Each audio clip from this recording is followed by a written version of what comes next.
Hi advisors, welcome to another episode of Advisors After Hours. I'm your host Bill Simonet, and I'm here with my great friend and mentor, David Ambrico.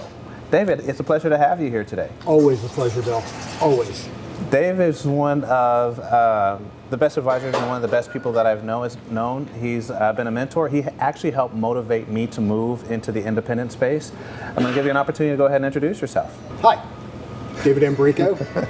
I guess my claim to fame is I am a mentor, a coach, and really a aficionado of the industry. I've been around a long time, and really what I do is I help young advisors become old successful advisors if I do my job right. So love being here, love working with Bill, love being his mentor. Yeah. Well, thanks so much for taking the time to come out today and enjoying a good old-fashioned here at Nate's in Buda. And of course, sharp as always. I mean, you come together very, very well, right? Now, I got to tell you, most advisors don't dress like this anymore. Can you talk a little bit about where you see trends going in terms of style and appearance amongst advisors in the industry? Well, it's kind of a history. So I got my start on Wall Street, really, literally on Wall Street. Yeah. So I started off with the wirehouse and built that way, and everyone was dressed pretty much like I am today. I just continue to do so. The industries have changed. The industry is radically changing, and people are a lot more casual. It just doesn't lend itself to my senior build. Yeah. So I tend to be a little more buttoned up and buttoned down. Yeah. But I think there's a lot. There's not enough finesse. Yeah. But at the same time, I think you can really turn out and really style yourself very elegantly, and you don't have to be in a three-piece suit. You don't have to wear a tie. I think you're doing a good job right now. Thank you. I like to think that I come together okay. Generally speaking, you tend to make me want to step my game up just a bit. I got to be honest with you. That's going to cost you a lot. We'll get there. we will get you there. We absolutely will get you there. The business of financial planning can be so diverse in investment management, yeah. right? You could run a multi-million-dollar firm in a t-shirt and jeans and never have to see a client, do everything virtually. Absolutely. Or you could be completely buttoned up, still have a blend of insurance and the old clients and the new clients, and be in the three-piece suit, completely decked out, right? It depends on what type of client you're working with. Absolutely. Yeah. So, the clientele, what your clients look like, really, I found over years and years, is a reflection of you.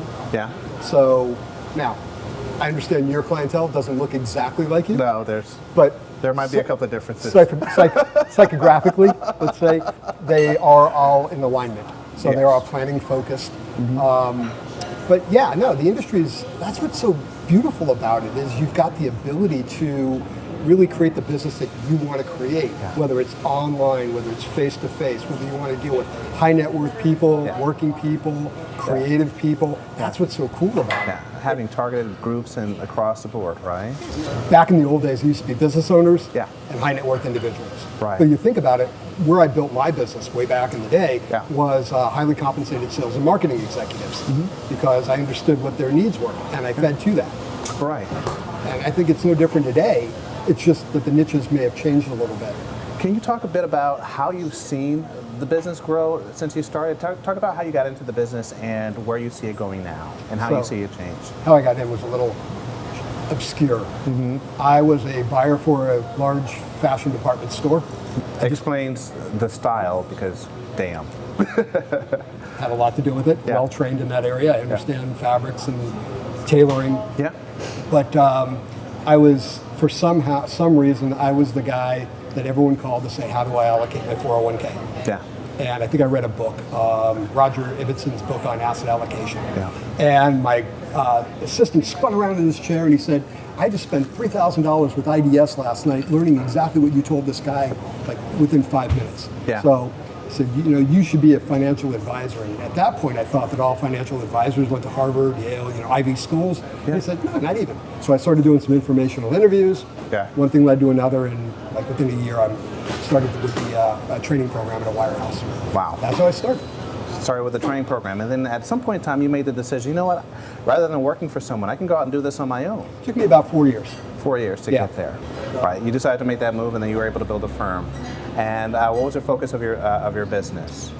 It was the early parts of planning, but it was really about modeling asset allocation and then doing module plans. So if someone needed retirement planning, I could do that. But the software back then was just so horrific. I think the newest addition I had was something called Methuselah. Long died with Methuselah. But that was well before anything. I think the CRM units that we had at the time were Broker's Ally and Bill Good was Bill Good's Guerrilla Marketing? Yeah, but that was before he adapted with Redtail and a couple other softwares that he now works off of. Yeah, most advisors today are very, very technology centric, right? It's almost impossible nowadays to do our job without some element of technology. And I'm talking more than just spreadsheets, right? And we're past the days of Excel spreadsheets with fancy pivot charts and those kinds of things, right? Yeah, absolutely. But it was funny, back in the old days, people were doing financial planning with a yellow pad, and that was sufficient. Yeah. So I was an early innovator and realized that if I created systems within my practice, utilizing CRMs properly, not just as a database for names, how to scroll and dial someone's name, but actually how to utilize that. Wait. Just to be clear, are you saying that CRMs are more than just repositories for phone numbers? Is that what you're telling me? Well, I taught you better than that. Yeah, of course. Having the right technology system is extremely important for an advisor. Always been vital. Absolutely. It had been in the past, horribly underutilized. Absolutely. Now, with the new generation like yourself that are utilizing a better technology, more savvy with technology, all of a sudden the business is just springboarding. There's more change in the last 5 years than there has been in the previous 25 years.